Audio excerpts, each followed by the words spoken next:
A very good morning to everyone. Welcome to our breakfast meeting.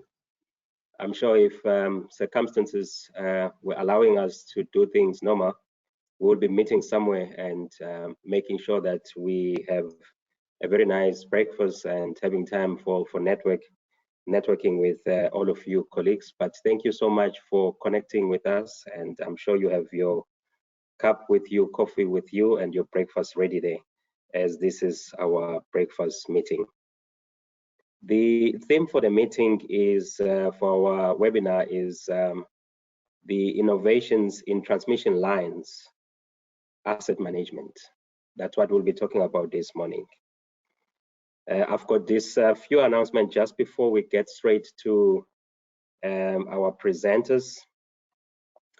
We are reminded to ensure that the volume is turned up on our devices. To ensure you have a stable internet connection, this will ensure the streaming and audio will run smoothly. Attendees can also ask questions via the questions panel located within the GoToWebinar control panel. By default, this control panel is located on the right-hand side of your screen. And you'll notice that the chat function is reserved for webinar organizers and panelists to communicate with attendees. Attendees will not be able to chat with each other. However, you are encouraged to ask questions. And a recording of this presentation will be made available on the SAIEE YouTube channel, the SAIEE TV. And the recording will also be made available on the SAIEE website under the event, and you drop down on the drop-down menu in the section the past event and webinars. This page is updated regularly, so ensure you check back as often as possible for new uploads and subscription to our YouTube channel for more uploads. And the certificate of attendance will be issued a few weeks after this webinar, once we have received the CPD validation number for this webinar from Exeter. It is a great pleasure to invite our first speaker. It's Dr. Oliver. You can see already he has got his coffee ready, so it's a confirmation that it's our breakfast webinar this morning. Dr. Oliver Higbee has a master's in physics, including a 2-year project developing a micro-Raman spectroscopy lab for investigation into graphene. Oliver ascertained a PhD from University of Exeter in infrared nanophotonics, designing and fabricating nanophotonic dielectric coating, and developing infrared optical systems to measure a range of devices. He also has applied these skills to design, to develop, and test a novel photonic coating for overhead power lines with ASACO. Please join me to welcome Dr. Oliver as our guest speaker for this morning. Over to you, Dr. Oliver. Hi guys, can everyone hear me?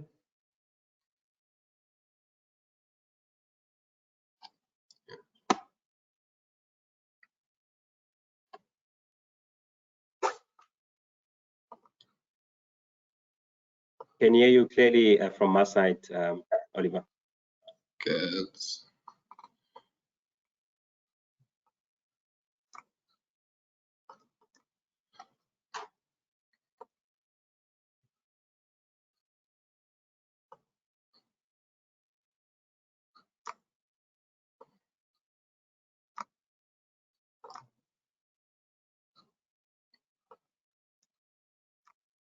Okay, so let's start. So I'm Dr. Oliver Higbee. I'm a photonic engineer, and I work for a company developing overhead power line coatings based in the UK. And in this presentation, I'm just going to talk you through a 12-month study that we've been doing with Dr. Andrew Swanson's team at UKZN, the ESCOM Centre of Excellence. So in this presentation, I'll just talk you through just a bit about what the coating is, why it's relevant, why we're doing what we're doing. And then this is quite a big project, so I'll step you through just like a few of the field trials we're doing, a bit of the testing we're doing. I'll try and skip over the mechanical bit because you guys are electrical engineers, and I'll just give you a kind of inkling of what we're going to do going forward. So why coat overhead power lines? So if you look at transmission lines, really you've got two main sources of losses. You've got coronal losses and you've got thermal losses. We're really going to concentrate on thermal losses here because they're the largest. But I'll just nod my head to coronal losses for a second. Like it's possible to reduce them if you can increase the insulated boundary layer, and that's something that you could be able to achieve with coatings. But the really interesting stuff and the real like the gains that you can have in using less energy for overhead systems is really tackling this thermal loss problem. So if we just have a look at the thermal loss problem, so this is taken from SAIEE 601, which is like a thermal limit brochure. And if you look at like a steady state system, you have energy going in and you have energy going out. So for overhead conductor, what happens is you have heat generated by putting current down the line. This is your PJ, your dual heating. You have sunlight coming in and heating up the conductor, and that's your PS. And then for heat loss, you have convective cooling, so cooling due to the wind, and you have radiative cooling, and that is energy that you can emit from your surface into your environment. So if we can just break down the steady state equation and look at what the coating can do and what it can't do. So if you were to coat a overhead power line, what you might be able to do is increase surface properties like emissivity and absorption. So if we look at heat loss first, so you can't really do anything about wind mechanics, like we can't change the weather yet. There's some really interesting things you could do about surface area and things like that, but it's quite difficult to keep that within the scope of your standards when you're looking at transmission lines. So ruling that out for a second, really what you're left with is, can you do anything with this PR term, this radiative cooling? And the answer is yes. You can increase the emissivity. So if you increase the emissivity of something, what you're doing is you're emitting a larger amount of energy into the environment. Now, what we do here at SAIEE Core, we don't just try and increase like bulk emissivity. We're quite selective about what we're doing. And there's a really interesting phenomena at the moment, and I'll touch about it in the next slide, but you can find ways to admit in more efficient windows called sky windows, and effectively you're going to increase this, I don't know if you can see my mouse, but this emissivity term, and you're going to get a lower temperature. And then if we go down to the heat gain, again, if you can reduce the solar absorption, the alpha term, then you'll be able to decrease the amount of heat going into your system, therefore cooling it down. And when you combine this increase in emissivity and this lower solar absorption, what you find is for your dual heating term, this TS is lowered, so you get a lower coefficient going with your R term, resulting in lower resistance. And there's two ways of looking at that really. With low resistance, you can either put more amps through the same line, or you can just like capture that energy saved, and really it's quite useful both ways. It just depends on what situation you're in. So just going a bit into what we found through like lab testing. On the left hand side is a solar irradiance versus wavelength plot. So what you see here, this blue line is incoming solar radiation. Now this is solar radiation with like a atmospheric mask on it. So this is what you'd see at ground level or transmission line level. This is the sun's energy coming in blue. And on the red line is our reflected radiation through the coating. So we've got 90% solar reflectance, and what that does is it just stops the energy going into the system and therefore lowering the temperature of the conductor. And then I can't show you our actual emission profile due to IP constraints, but effectively outside of this 2.5 micron solar window, you want to switch then and just try and emit and absorb everything you can. These are IR wavelengths, so these are thermal wavelengths. So you are emitting thermal energy.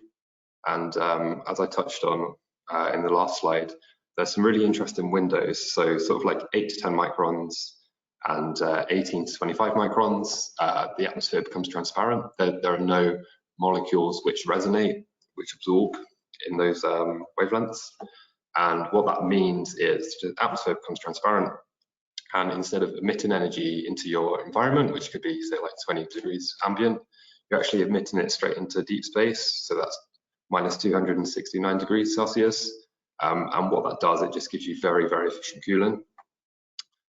And then normally it's really an option. You either have something quite white and reflect as much as possible, or you have something quite black and then try and emit as much as possible. But what we can do now with science, we can use metamaterials, and we can have something that looks white but acts as a black body at the same time. And that's what we've done here. So that's the theory. That's how it's really set up. You have this coating, you can emit in the infrared, you can reflect the visible wavelengths, and you end up with a cooler system.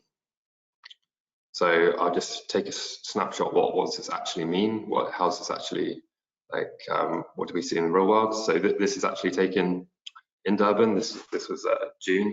This is just a day that I've just plucked out of thin air, really. It's not our best day, but it's just a nice, easy, visible TC.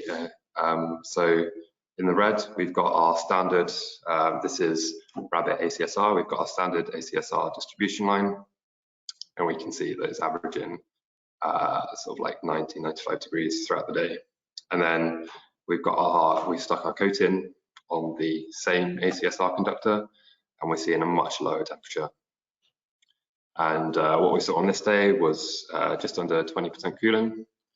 And what that works out as I said, you have two options. You can either take the conductor to its thermal limit, so you can put more amps through it, so you can increase its ampacity by about 20% for the same temperature, or you can pocket those savings. You can say we have a lower resistance because it's at a lower temperature, and we see about 6% I²R power savings. So at this point, before we had this field trial in Durban, this was all theoretical work, modelling, and also just some short-term experiments in the UK. What we needed to know is like, how's it work in the real world, and what are the interesting places to put this in. So we started a project with Dr. Andrew Swanston's team, UKZN, Centre of Excellence. And the reason for this, not just because of their expertise, and they are brilliant, but it's quite a challenging environment for a coating or a conductor to exist in. So Durban is quite hot, it's very, very humid, and it's got quite a polluted atmosphere. So you see high UV, you see high corrosion, and you see a high amount of atmospheric pollution, which is great when you're trying to test the limits of a coating and see where it breaks. So the first field trial that we've done, we call it a thermal performance field trial. And what this is just, as you saw on the last slide, testing the temperature that the coating can get the conductor to. So we erected a rig, a low voltage, high continuous current rig. Low voltage just because for power saving reasons, we weren't interested in how it performs at high volts, just high current. We just wanted to know thermal rating. So we had 4 lines, uncoated and a coated one, and then repeat the other side, just on this side here. One was ran at your standard, well, Eskom's normal running recommendation and one at like an emergency situation. And then we measured the temperature difference. So as you can see in the middle, we picked up weather data and see the solar panel there and its battery, and that meant that when there's load shedding periods, we can still collect data. And then to collect the weather data, we used a compact Rio from National Instruments, and we stuck some thermocouples in. These thermocouples are actually like put into the core as well as the surface of the conductor, so we could see the like temperature distribution. This is DC, by the way, so we wouldn't expect skin effect, but you can also see like what does a surface change do and what does the bulk property do. And again, this was hooked up to its own backup power supply, so when we had load shedding periods, we would still collect data. So the only thing going down was the high currents. So sample data collection, and this is the data we typically see. So again, this is uncoated on the top, the hotter one, uncoated on the bottom, the cooler, and this is just a typical day. This was taken last month, so 26th March. This coating was like 13 months old by that point, and we're still seeing good cooling. This is just our ambient temperature in yellow. And then from the weather station, we'd pick up solar intensity, we'd pick up wind speed. You can already start to see some patterns, like you can see a drop off of wind speed because the convective cooling is so dominant, and this is why we're seeing higher temperatures there. So what we then did, we collect all the data, we put it in SAIEE 601, and we started to do a little bit of theory crafting. What does the standard predict? What do we actually see? And we see good ampacity increases with the 601 by changing the absorptivity and emissivity, but we also saw that our coating goes a little bit further.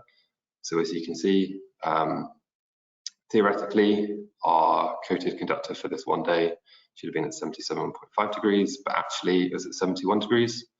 And this is what I was referring to when I was saying you can change the emission profile on sky window, and you can get more efficient cooling.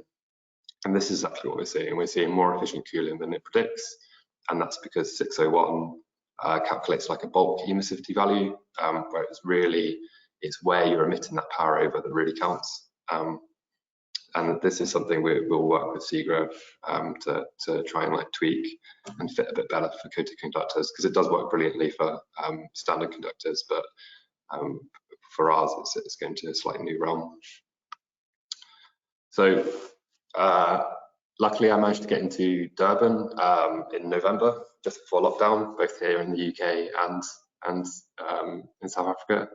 And we went and checked the bulk properties. So on the left, we have a newly sprayed out conductor from our lab. And on the right, we have something that's been on the rig for 9 months.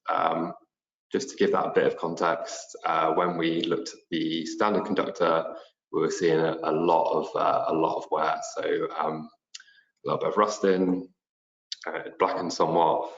So it had been in a harsh environment, but our coating stayed clean, which is brilliant. But we don't really care how it looks, we care how it performs. So we did some thermal testing as well. So what we did, so if you remember back our original situation, we had a one circuit coated versus uncoated running an emergency situation, and our other one we had running a more standard situation. What we did, we reconfigured. So we had an old conductor, so our 9-month-old one that you saw in the previous slide, and then we brought a brand new coated conductor and we did a side-by-side test. And what we found is in those 9, 10, 11 and 12 months, these correlated brilliantly. So there was really no performance drop-off being up there for a year, which is absolutely fantastic. And that's something I think other people have really struggled with when they've gone to put some coating on a conductor in such extreme environments. Does the reflectivity, for example, fall after the emissivity change?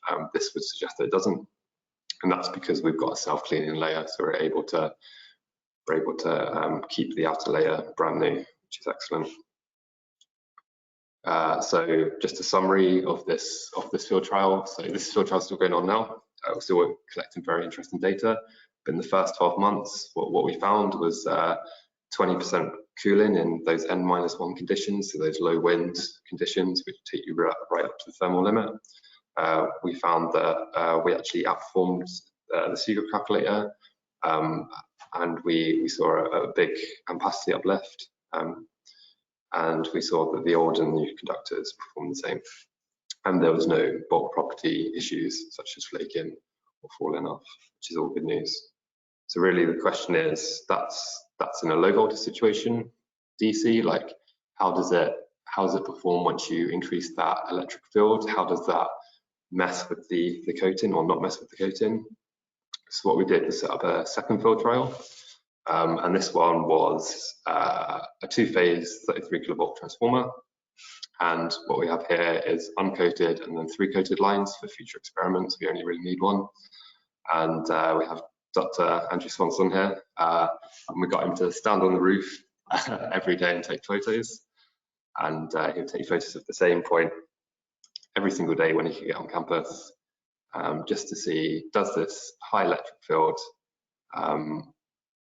does it affect the self-cleaning ability of the coating? And does the coating, is it able to clean when it's got more dirt and things attracted to it quicker? Because obviously you've got that electromagnetic field around that. So here are just some of his photos. So this is day 1, day 16, day 94. We did struggle between day 1 and day 60. We hit go on this sort of end of November, and then South Africa locked down, which wasn't the best, but yeah, we're still able to collect data. And what we saw was it still remained quite white, and we were seeing like particles on the surface being cleaned off after a few days, which was brilliant. And what we'll do when we go back to South Africa in a few months' time, we will take one of these 3 coated conductors, we'll put it on the thermal testing field trial, and we'll test to see, is it still able to perform thermally, and that will clarify how it performs under high voltage. And then a third like arm of this project was corona noise testing. So we have this was done by Andrew and his team. I didn't have a hand in this, but I'll try and talk you through it. So we have our coated conductor here. You can just see in white in a corona gauge, and they increase the voltage going through it from 33 kV AC in 5 kilovolt steps until they measured on a UV camera when corona started, and that's your corona reception point, and they keep going up to 85 kilovolts, and then they left at 85 kilovolts for a few hours and to see what it would do to the coating. And they did this for many different samples. Just go to the next slide. So they did this for like uncoated, coated, like aged ones, new ones, primed ones, all sorts, to just see how it performs under corona. And what they found, this is just the UV camera at 65 kilovolts. What they found was corona itself didn't cause any flaking or chipping of the coating, which is good. And that there was like a very marginal, within experimental error, it's got to be said, decrease in the corona noise level of a coated conductor. But that's something, because it's within experimental error, we want to go look at in more detail, and that's what's happening in the next few months. We'll do some longer term testing, but it seemed to hold up under corona, which is really good. And then I'll just briefly go through mechanical testing, because you guys are electrical engineers, so you'll probably find it a little bit boring, but they've got a 100-meter vibrational test lab at UKZN, and we're only able to bring 10 meters of our coating, so we spliced that on, and we did our first mechanical tests of a coating on a conductor. Again, this was rabbit ACSR, so we brought it to 30% UST, which is what you recommend, what they recommend when you string a conductor up. And we were looking at how it performs when you've got the expansion due to the forces on either side of the conductor. It seemed to survive that nicely with no damage. And then we looked at fatigue testing. So by fatigue testing, I mean we found the resonant frequency for certain wind speeds, so 1, 2, 3, 4, 5, 6, 7 meters per second, and we put it through lots of vibrations, 1 million vibrations, and then looked at the compared the coating before and after to see if there was any damage to it. So this is just a video of it at 2 meters per second. So you can see it vibrates very quickly. So you typically get these done in a few days, 1 million cycles, which is brilliant. And on the right hand side, we just have the accelerometer data. So this one is the shaker. So that's the accelerometer just doing that. And then we have the resonant waves forming at your kind of red and blue line.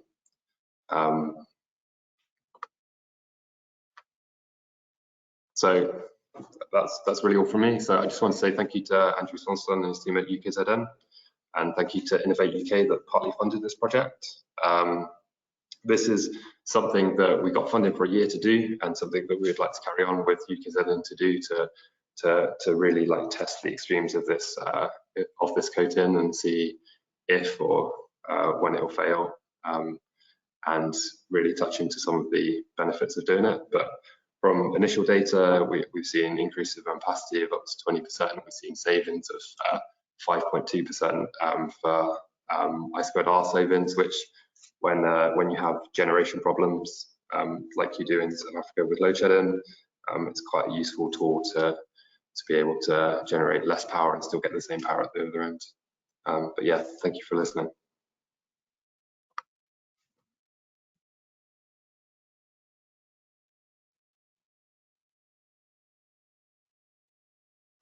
Thank you. Thank you, Oliver. And yeah, I think I'm with Dr. Rob, who will assist us with the question and answers. But thank you so much for this presentation, Oliver. We really appreciated it. Dr. Rob. Thank you very much. I don't have any questions in the box, but I have a few to ask. The first question is just, did you have any experience relating to corrosion improvement with the coating, that perhaps the pollutants didn't get into the core? Did you find anything in that regard? Yep. So that's what we're finding. So we're finding that we think we have a hydrophobic coating. So a lot of the contaminants weren't getting into like the steel core of the ACSR and causing corrosion, which was really good. And part of the process as well, we actually prime the conductor first before we put our coating on, and that gets rid of a lot of grease. So actually a lot of the particulates don't even get carried to the core to start with. So yeah, it definitely has some kind of corrosion resistance on it, which is something we want to look further into. Excellent, thanks. And then you mentioned something about technical brochure 601, and you said there were some discrepancies perhaps, or some improvements that could be made on the assumption of the absorptivity, emissivity values. Do you want to just elaborate a bit on that? Yeah, so typically when you try and measure absorptivity and emissivity, you only really want one number to fit to a model, and that's what 601 does. It has a single number. So for example, if you have say 93% solar reflectance, it actually matters where you're reflecting that, because at shorter wavelengths you have more energy there. So if you're reflecting better at those shorter wavelengths, yes, you might have say 95% reflectivity, but you're reflecting more than one that would reflect longer wavelengths. So that's part of one of them, and the other one is emissivity. In physics, so that's my background, what we're seeing a lot in the last sort of like 5-10 years are metamaterials, where you can have both done at the same time. And it means you can emit into these sky windows. So instead of having quite a hot heat source, so ambient at sort of like 20 degrees, you can have a very cold one at minus 269 degrees. And that creates a very different energy dissipation when you look at your emissivity. So for example, if you have emissivity of 50%, but that 50% are on those two sky windows, you actually emit a lot of energy, and that's something like the SAIEE 601 doesn't model. It's quite a complex photonic model to do that, but that can be added to it. And that's something that a standard conductor doesn't do, so 601 has not needed that before now. But once you start coating and start taking advantage of these sky windows to cool conductor down, you need to be able to model that in 601. Oh, great. Great, excellent. Thanks very much. Chair, I don't have any other questions. I suggest we can move on and thank Oliver for his presentation. No, thanks. I also have one or two questions, Oliver. Thank you, Dr. Rob. Yeah, with regards, obviously, I'm now linking this to the South African environment. I mean, you've mentioned the coating.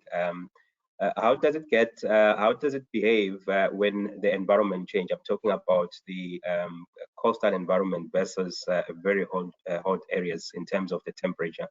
What's your threshold? And there are areas that are extremely hot. I mean, up to 40 degrees. Sometimes we also experience felt fires as that affect your coating, or that's insignificant in terms of now your thermal output. So I'll take that kind of like in two places. So for high ambient environments, actually the coating performs a lot better. We see a higher difference, a higher percentage cooling. And we've seen this, we're currently in Saudi Arabia, and we're doing field trial there where it's kind of like 40-50 degrees.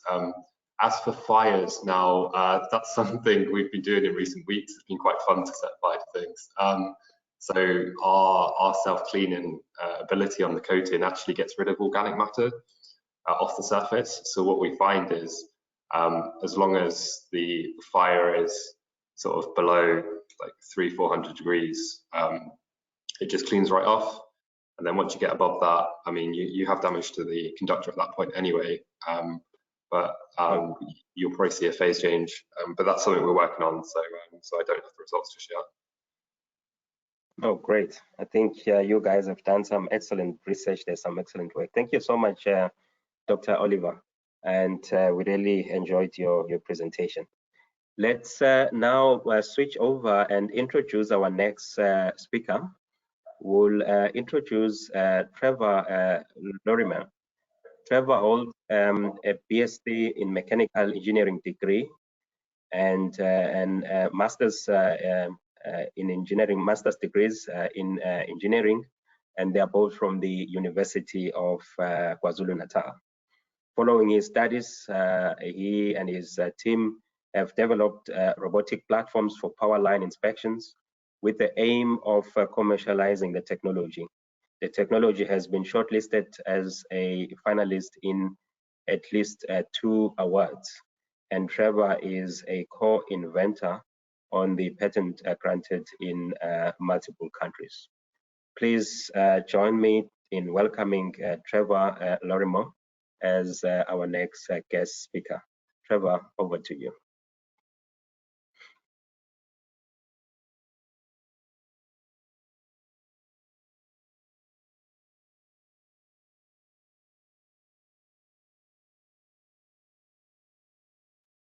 Okay, thanks Sheperd for the introduction there. Let me just minimize that quickly.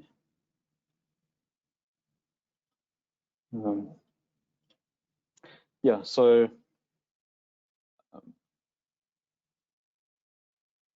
yeah, let me just give you a brief background into the project to begin with, and yeah, we'll go into details about what we've been doing at UKZN. Unfortunately, it's quite mechanical engineering focused, so hopefully I'll retain your attention for the duration. So the project started as a collaboration between the University of KZN and Eskom. It's really a collaboration between academia and industry. And in this presentation, I'll just focus on the engineering of the platform, really, and only touch on the problem of power line inspections. I'll start with a brief history of the technology development of the platform, and then I'll give you some detail on the latest developments of the machine. Just to describe the picture that's being shown, it's to give you a sense of scale of the robot itself. That's one of our earlier prototypes on a power line in Cape Town being tested. It was de-energized at the time, but yeah, it's busy climbing over a damper.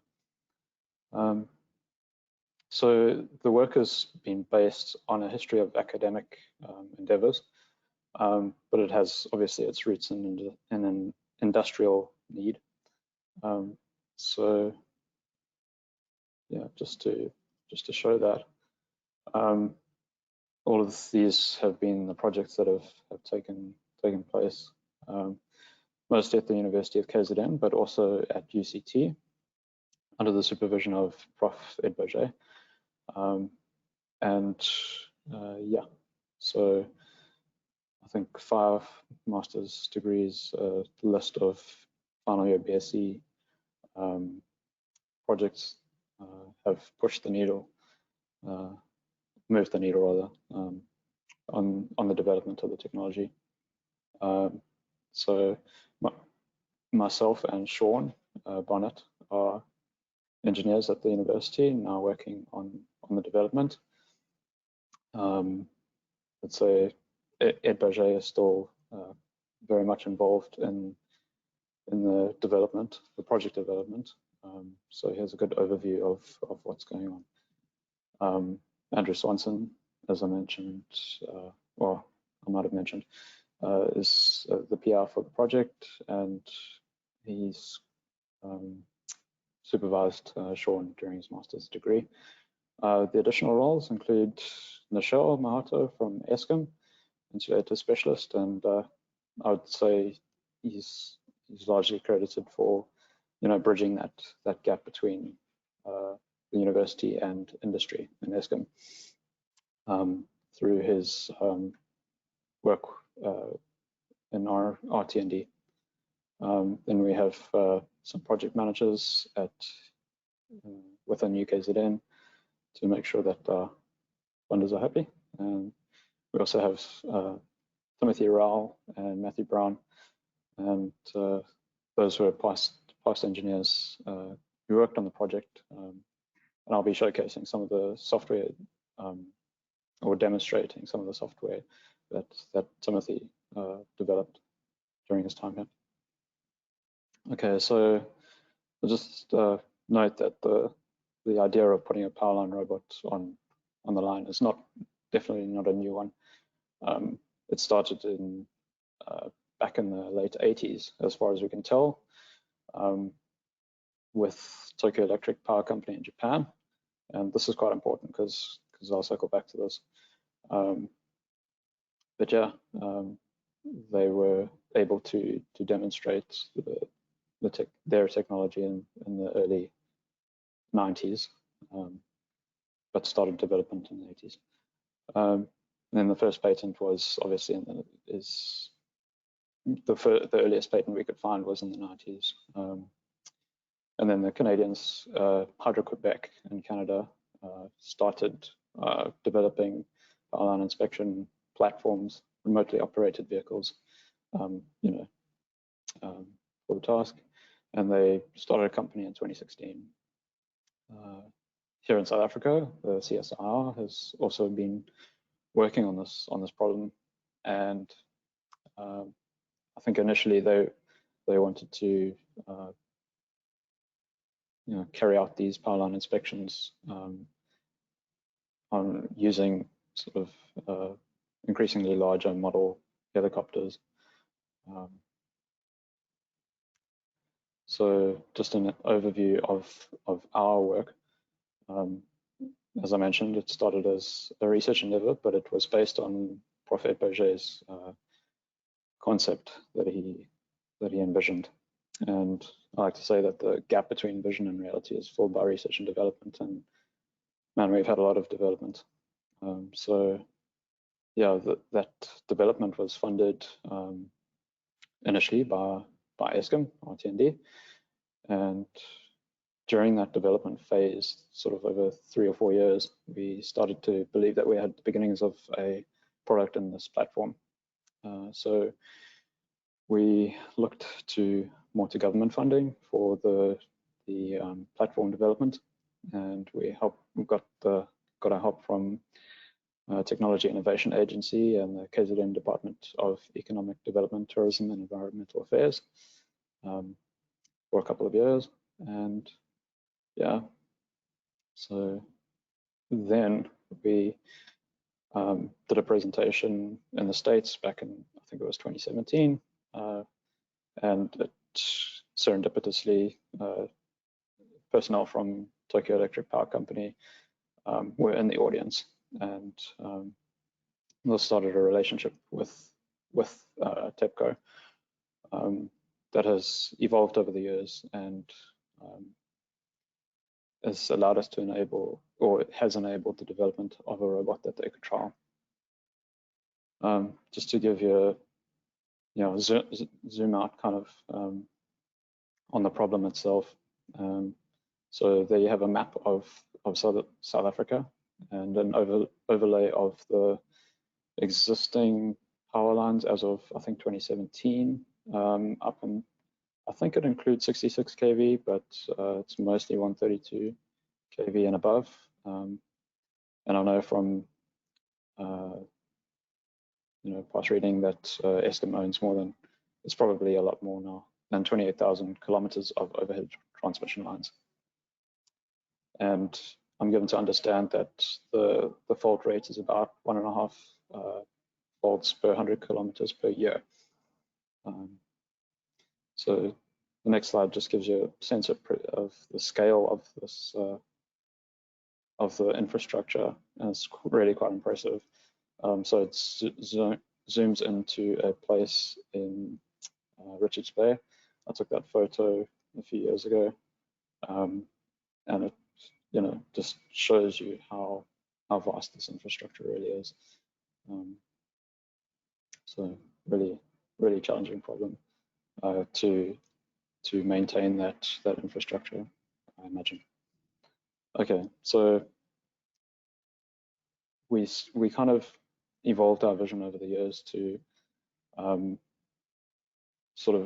try and, well, the vision is to try and minimize the number of faults on power lines, and that vision is what I thought would be physically possible, not necessarily what we could do, but at least if we got somewhere near to, or some way to progressing that, then that I would consider that a success.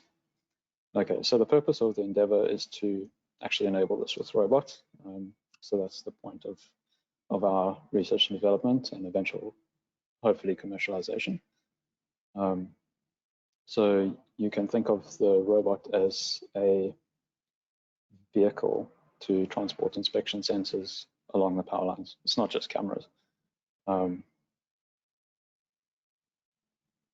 So as I mentioned, Eskom enabled the development of the first field-ready prototype, and these sort of the evolution of this platform itself is shown on the right of the slide, just panning through. This particular iteration had a multispectral camera bolted onto the bottom. The next one shows the gimbals for that particular camera. So overall, the platform became more and more robust to the point that we could actually install it on power lines. Some of the key developments around that were the safety latches, limit switches, hardened computer enclosures, etc. So really gives you something of an overview of the development over time.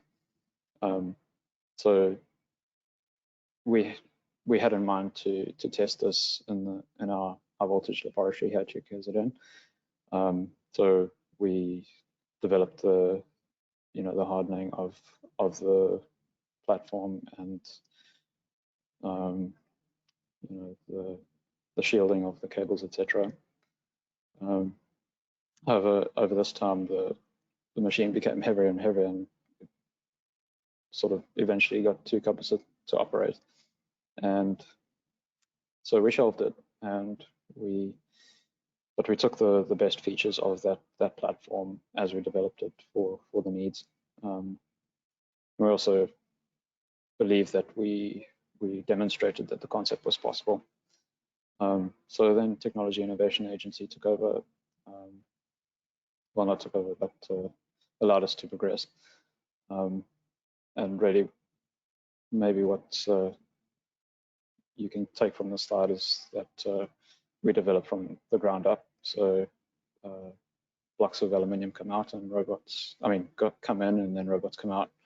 And yeah, so yeah, the next platform actually was an exercise in modularizing the design so that we could troubleshoot it more easily. So yeah, gives you a sense of scale. So on sort of the left 3/4 of this image, you can see all of the parts that we've developed in-house, including the electronics. And this was all towards EM shielding, environmental hardening, etc.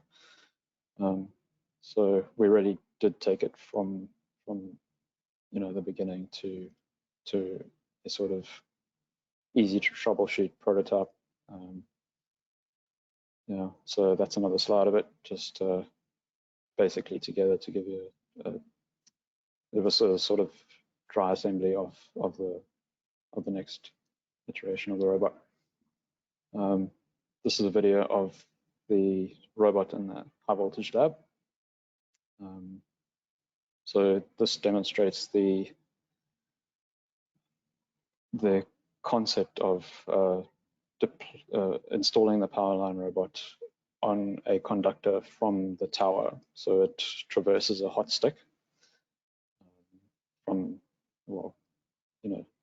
traverses a hot stick from what would be the tower, and it's linked to the conductor. And yeah, the robot has enough degrees of freedom in order to climb or to traverse that joint. So the idea is obviously to reduce the involvement of linesmen at this point. So a lot of sparking obviously happening along the way. So you can imagine the level of or the need to mitigate the electromagnetic interference on the various components of the robot, including the communications, the control electronics, especially the camera wiring looms, etc. Sort of individually easy to solve, but when you've got a complex system, it's a little bit trickier to troubleshoot. But this robot allowed us to do that. So Eskom continues to enable the field testing on energized power lines, and we've had several successful tests with the platform. We had a few hiccups on the first test on energized power lines around the camera feeds, but we managed to mitigate these with additional shielding on the looms. And yeah, the remaining tests were pretty much flawless from an electrical point of view. this slide gives you an idea of what's possible, what we can see from the power line robot, just from the cameras. So really, like really great detail, I would say, perhaps more than you need. But I would say that the real key advantage of the platform is for contact inspections to occur. So not just camera feeds, but potentially core corrosion assessment, splice resistance readings, etc. The other nice thing about the platform is that it's pretty energy efficient. You can stare at something for hours and only use, the energy that's consumed by the onboard computing. So it's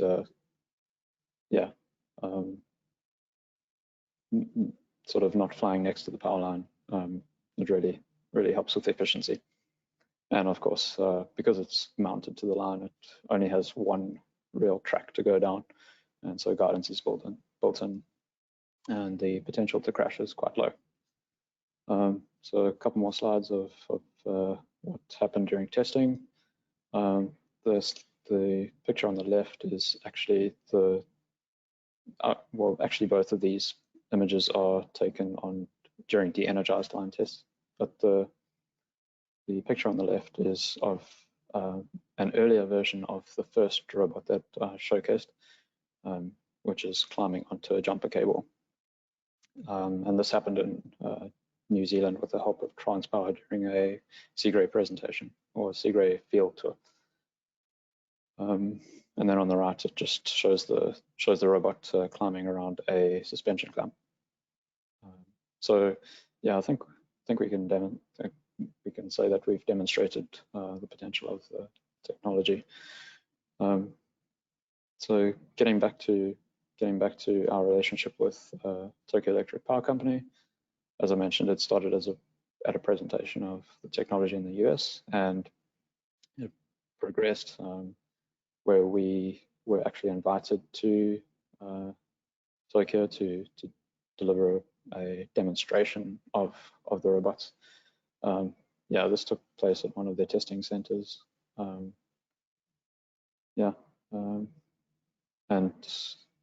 I think that it was good enough that that TEPCO would like to buy a unit of their own, but with development included. So we started to build a robot for them in 2019, and this work actually covered 3 core advancements on the platform. This is around servo, structure, and software. And I'll delve into a little bit of the electrical side of things as well during this discussion. So a little bit of mechanical engineering here is just a showcase of the gearing that goes into the servos of the robot. Really, it's just a beautiful optimization of a gearing problem. Normally we use planetary gears, but here we're using harmonic drives, which is like an order of magnitude lighter than planetary gears. And then we use hollow shaft brushless motors and small form factor electronics as really a packaging optimization for the servos, and allowing the wiring loom to be routed through the devices. So that's just a showcase of our new hardware and a comparison of the new hardware relative to the previous iteration, like for like. So that's just a slide showing the evolution of the electronics. It's actually interesting that it goes from highly integrated, boards on the left to highly modularized in the middle, where we try to troubleshoot the various EM challenges, and then further into integrating back into a single board. And the final board is actually completely integrated. So we have the power electronics, which was off the shelf until now, all completely integrated into our driver board. This gives you a sense of scale and the level of integration in that package. So we obviously have the encoders built in to, alongside the electronics. Yeah, typically those encoders would have been on the output shaft. I mean, on the output side of the actuator, but we managed to package them on the back of it. And this goes towards manufacturability. So we want to build a lot of these devices. So it was done sort of semi-autonomously. At least the soldering aspect of things. So we have a pathway to creating a lot more of these devices, and eventually automating the manufacture. In terms of the structure, also another big mechanical engineering side of things, but there is some interesting electrical engineering here. So the structural project was broken down initially into two main tasks, which eventually became 3. But we wanted to change the structure to composites, primarily to reduce the mass of the platform.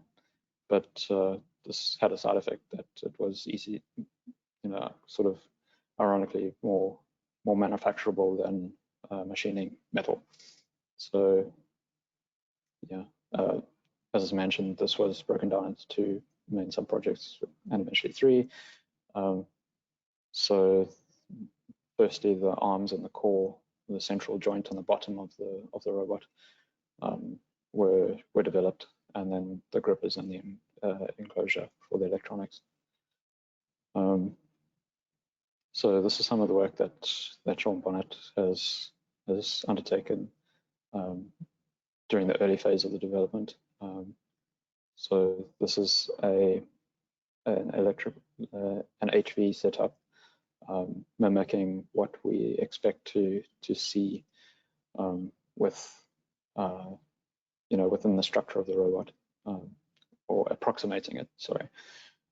So we have an HV source, and this arcs to a copper sphere, which necessarily emits electromagnetic radiation, and this is received by an antenna within an enclosure.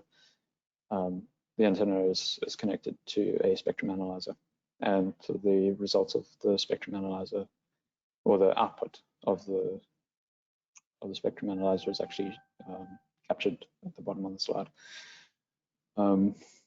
So what else can I say? So initially we carried out the experiment with fiberglass sort of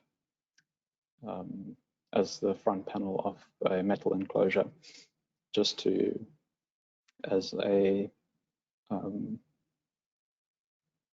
get an indication of what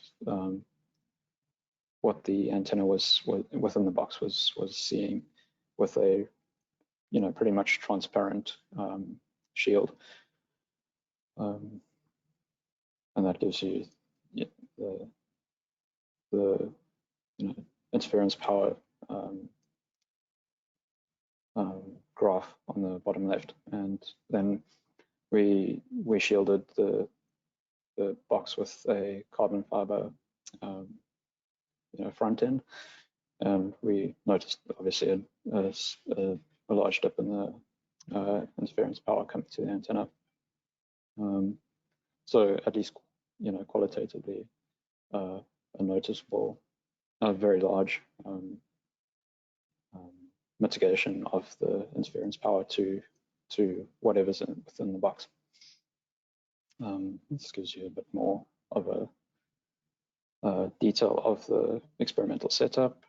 So we didn't only test just plain fiberglass and carbon fiber, but we also tested this with integrated copper mesh, and basically that copper mesh was to increase the conductivity of the base material. So I don't think the aperture of those copper meshes would have done anything to mitigate, because they're already very fine. So we eventually wanted to get more of a sense for the shielding effectiveness of those sort of plates, and we did this on the bench. So it's a lot more of a controlled environment. So we did this with a spectrum analyzer and a signal generator. And these are some of the cleaner results. Obviously, the spectrum analyzer was a limitation here. I think it only went up to gigahertz output. But the top left graph is kind of your control. So there's the output with no plate and with aluminium. And this is really a characterization, I think, of the experimental setup. So the box and the antenna and so forth. On the top right, you've got the fiberglass testing with various mesh sizes, and obviously on the bottom left, you've got the carbon fiber analog of the same test, and then just a comparison on the bottom right of the shielding effectiveness of all three proposed shields. So fiberglass with a mesh that at least appeared to work the best, together with the carbon fiber with the mesh that appeared to work the best. But I think the take home for us during these tests was that the received power was actually quite extremely low, even with just plain carbon fiber. So we would be able to avoid needing to integrate the meshes within our structure.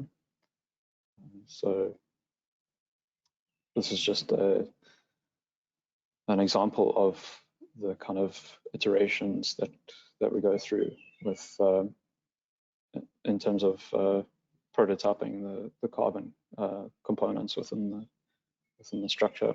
And yeah, again, this is the picture on the right is a like for like with the previous generation of robot and the one that we're developing now, or the what was eventually settled on as the final design and the structure for that component.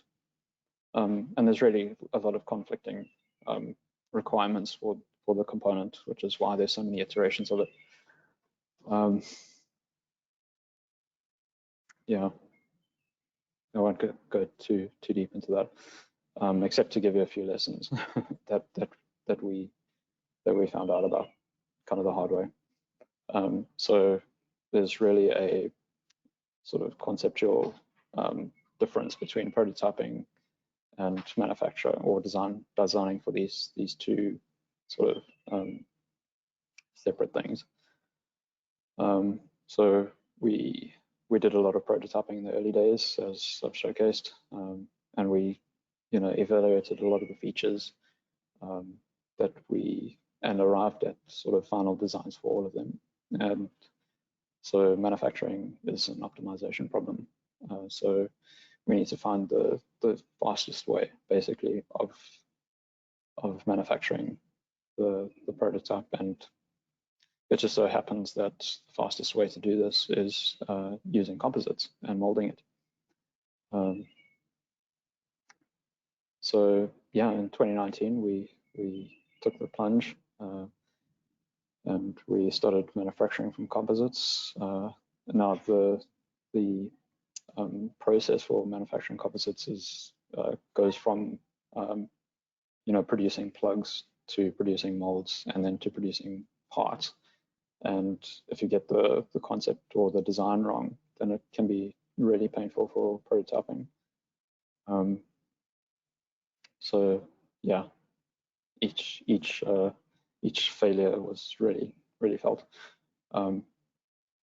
So yeah, and basically we used a lot of the heavier machinery that to produce those plugs and molds that we used during the development of our old machines. It's kind of a legacy thing. But obviously in March last year, all of our accessibility to these machines and that we used traditionally to develop hardware obviously went to zero. So we had to figure out ways to do this without that huge accessibility, and it was about 6 months that we couldn't develop in a traditional sense the way that we would have liked to. But this had a side effect of enabling us to find the minimum possible setup for the mechanical hardware development, and through that process we really improved I would say the manufacturability of the device. So yeah, this is the current machine as it stands. So everything is produced from carbon fiber. Obviously the part count is much lower than the previous machine. Takes far less time to produce the entire structure when compared to an aluminium version.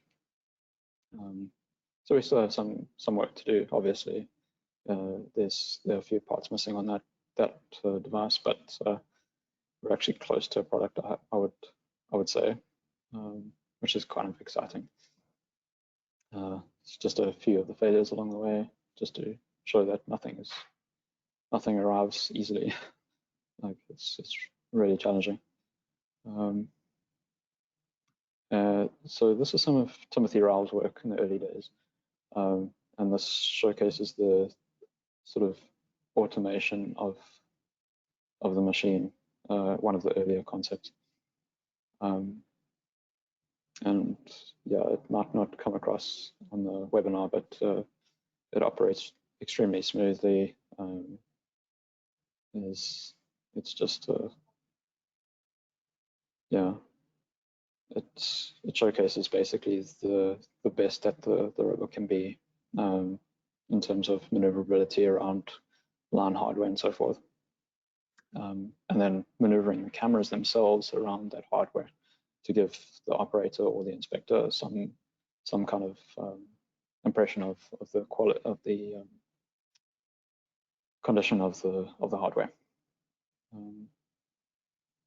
So again, this is demonstrating, this part of the demonstration is actually showing the ability to climb autonomously onto a perpendicular pole, which is kind of similar to the setup, you know, to install or take off of the line, the robot. I will say that this is all open loop autonomy, so there's no feedback apart from the limit switches, you know, from the environment. But we are working on this, and this is the next part of the presentation that I'll go through. So this is some of our sort of graphical user interface software development, and yeah, this is showcasing. I'll talk through the left-hand pane first. This is just demonstrating how we can do path planning and execution. The middle pane is showing those red lines are vector representations of the shortest distance between each part of the robot and, for example, a conductor and a damper. And yeah, so it's very useful information for collision avoidance and, you know, eventual detection. On the right, we have a physics demonstration. So this is just all pure software. It's not derived from any real-world output, but just showcasing how we can drive the simulation into unstable sort of positions, which is again useful for path planning and so forth. So the idea here is to actually map the real world environment and then represent it within the graphical user interface. And the next slide will actually show this, some of the developments in this front. So again, Sean has been hard at work at doing some machine vision work. So on the left, this raw video coming from a line test that we did, and then on the right is obviously what the computer in inverted commas sees.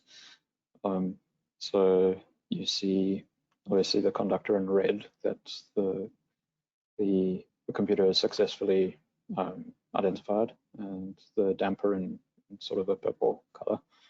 And then we have other classes within this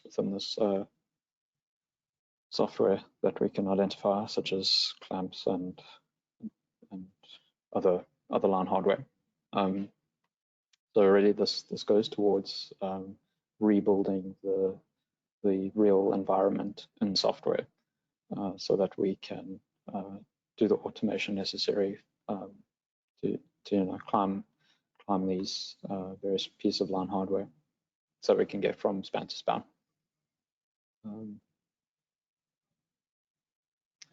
So this is just a mock-up of that vision, really. So the plan is to, as I say, map the hardware using the onboard cameras, beam that data down to, or at least beam the environmental data down to the ground station, and then yeah, basically represent that in software. So in conclusion, as you can see, that's a photo of the march of progress that we've undertaken here. So basically the robot can provide, I think we've shown unprecedented inspection detail in the visual spectra, at least for now, in a way that we believe is safe and energy efficient. So finally, the design is highly manufacturable, which enables the production of robots in quantity. And this goes towards the vision of hopefully wider deployment. And then the software exploits the latest technology in terms of AI and machine learning. So in general, I would say that the problem of computer vision is finally solved, and it's just our job now to exploit that in the best way we can, so that we can deploy these machines autonomously. Thank you.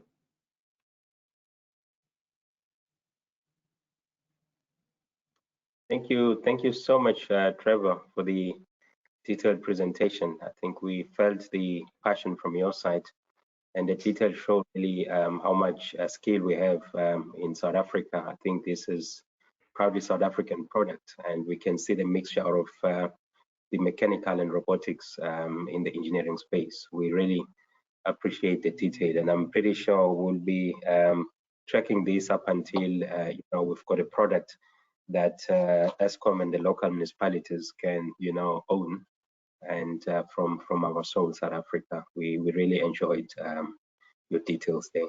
I will hand over to Dr. Rob Stevens, maybe to assist us with the question and answers if there are any. Yes, thanks, Chair. There was a question which I think is more referred to the Oliver presentation. He asked if there was any mechanical test done to simulate bolted type spacer dampers, and if damage occurs on the coating. I don't know if Oliver's still with us. Otherwise, I could. There, Oliver. Yeah, that's on the to-do list. No, we haven't done any tests for like online accessories yet. We've done abrasion testing and impact testing and that, so we have a good idea how it will manage it, but we haven't actually put the accessories on yet.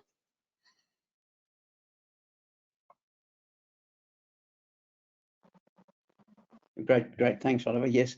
And then there's another question whether we can have a write-up of the solutions. I think what we can say is that as far as I know, the presentations and the whole webinar is in fact will be on the SAIEE website for download or viewing at a later stage. So the presentations are in the form of the within the recording of the webinar.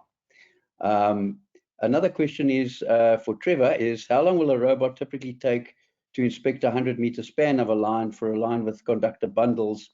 And does one note that from your trials, do you have trials of inspecting such spans? So one of the earliest tests that we did was on a bundle. I will say that initially it's quite slow. So and especially because of the previous prototypes being quite cumbersome to operate. In terms of the speed of operation, you're talking about 1 meter per second rolling speed, and I think the navigation around line hardware, it really depends on how quick the operator is or whether we automate that. So you're probably looking in the order of 2 minutes to climb around an obstacle manually. So let's see, typically you have a spacer damper on a bundle every 50 meters. So over 100 meters, let's say it's 2, then it's, yeah, you know, a minute for the minute and a half to roll along it, and 2 minutes each for manual navigation. So it's about 6-7 minutes. So pretty slow at the moment, but if we automate that, that's going to come down very, very much. Excellent. And then another question also from Vuzi Piri is, what is the maximum reach for the robot to jump something installed on the line? So the maximum reach is close to a meter. It's then you have to subtract the wheel diameters. So it's around about 900 millimeters maximum reach, but typically because of you know, the balance issue, it really is a variable answer. So yeah, ordinarily I wouldn't want to reach past 800 millimeters.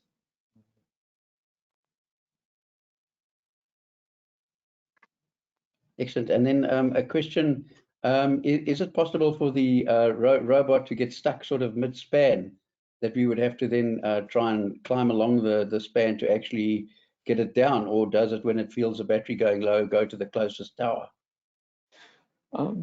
So, well, we're aiming for a battery that lasts for an entire shift. So hopefully the battery issue will be mitigated from that point of view. And then, so yeah, I would say you know, this kind of thing is possible, but we are trying to address every aspect of this, including the reliability of the machine. And you probably find that if communications isn't solved, or if we have a drop in communications, that's probably it will eventually be the limiting factor in terms of reliability on the line. So we need to ensure that we have proper, robust communications throughout the spans onto which we would like to operate.